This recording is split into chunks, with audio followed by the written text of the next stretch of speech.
সংসদ থেকে রাজপথে কেন কেনের জবাব হলো এদেশে 12 তারিখ একটা নির্বাচন হয়েছে, একই নির্বাচন কমিশন একই তফসিলের অধীনে একই দিনে 2টি ভোট হয়েছে।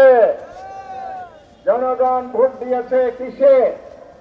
একটা হলো জাতীয় সংসদ গঠনের জন্য, দ্বিতীয় ভোট দিয়েছে সংবিধান সংস্কার পরিষদ গঠন করে সংস্কার বাস্তবায়নের জন্য। নির্বাচনের পর নির্বাচন কমিশন 2টি শপথনামা সরবরাহ করেছে নির্বাচিত সদস্যদের উদ্দেশ্যে। একটি শপথ সংসদ গঠনের জন্য সংসদ সদস্যদের শপথ, দ্বিতীয় শপথ হচ্ছে সংবিধান সংস্কার পরিষদ গঠনের জন্য সংসদের সংবিধান সংস্কার পরিষদের সদস্যের শপথ। এই 2টি হলো যমজ সন্তান।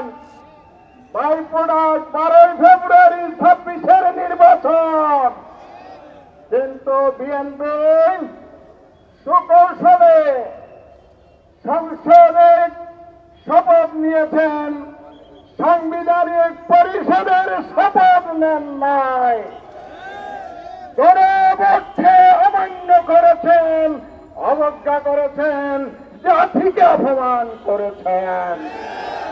শুধু কি তাই, সংসদ অধিবেশন সংস্কার অধিবেশন শেষ দিনে বিরোধী দলের নেতা আমির জামাত ডাক্তার শফিকুর রহমান স্পিকারের দৃষ্টি আকর্ষণ করেছেন। আজকে শেষ দিন, কি করবেন বলুন? সমাধান দিতে পারে নাই, সময় কম।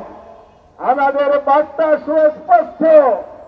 আমির জামাত 11 দলীয় শীর্ষ নেতৃবৃন্দ মামুন ভাই, আব্দুল কাদের ভাই সহ সবাই মিলে যে ঘোষণা দিয়েছিলেন, আমরা বাংলাদেশে ইতিবাচক রাজনীতি করব, সেটার অর্থ হল সরকার যদি সংস্কার করে জনস্বার্থে কাজ করে সহযোগিতা দেব, জনস্বার্থের বিরুদ্ধে গেলে রাজপথে প্রতিবাদ, সংসদে প্রতিবাদ হবে। সেই জন্য আমরা এসেছি। আজকে আরেকটা জঘন্য ঘটনা সংসদে ঘটেছে। গতকাল সংসদে যে অধ্যাদেশ উপস্থাপন করেছে, অন্তর্বর্তীকালীন যেই 133টি অধ্যাদেশ অনুমোদন দিয়েছিল, সেখান থেকে 20টি অধ্যাদেশ বাদ দিয়েছে। তার মানে সংসদের গুরুত্বপূর্ণ একটি অংশের খবর রচনা করেছে। এখন পায়তারা করছে সংস্কার না করে সংশোধনী বিল আনা। সংবিধান সংশোধন সংসদের মৌলিক কাজ, রুটিন কাজ। এটার জন্য জুলাই বিপ্লব হয় নাই, এটার জন্য গণভোট হয় নাই। তাই অবিলম্বে সংস্কারকে এড়িয়ে গিয়ে আবার ফ্যাসিবাদ যদি কায়েম করতে চান, ইতিহাস থেকে সবাই নেন, সেই পরিণতি আপনাদেরকে ভোগ করতে হবে।